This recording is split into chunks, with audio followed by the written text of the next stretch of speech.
ঈদুল আজহার দীর্ঘ ছুটি কাটিয়ে কর্মস্থলে ফিরছে মানুষ। এই মুহূর্তে পাটুরিয়ার প্রতিটি লঞ্চ ও ফেরিঘাটে কর্মস্থলে ফিরতি মানুষের উপচে পড়া ভিড়। পাটুরিয়া লঞ্চঘাট থেকে আরো বিস্তারিত জানিয়েছেন প্রতিনিধি মোহাম্মদ সুজন খন্দকার। কর্মস্থলে ফিরতে শুরু করেছে মানুষ। আমি এই মুহূর্তে রয়েছি পাটুরিয়ার যে লঞ্চ ঘাট রয়েছে এখানে। আমি যদি একটু দেখাতে চাই যে একটু দেখেন যে একটু আগেই এই দৌলতদিয়া ঘাট থেকে যে লঞ্চটি ছেড়ে এসেছে সেই লঞ্চে কিন্তু উপসে পড়া ভিড় রয়েছে কর্মস্থলে ফেরা মানুষের।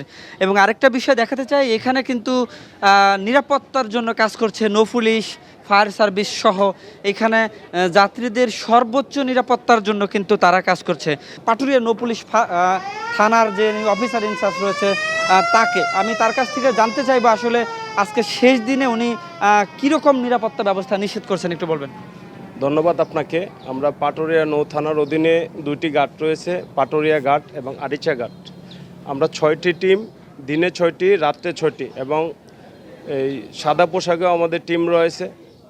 আমাদের নিরাপত্তার নদীতেও টহল ডিউটি রয়েছে সার্বক্ষণিক। আপনারা জানেন 1 জুন থেকে আমাদের ডিউটি ডেপ্লয় করা হয়েছিল। আমাদের এসপি স্যার সহ ঊর্ধ্বতন কর্তৃপক্ষরা টাইম টু টাইম তদারকি করছেন।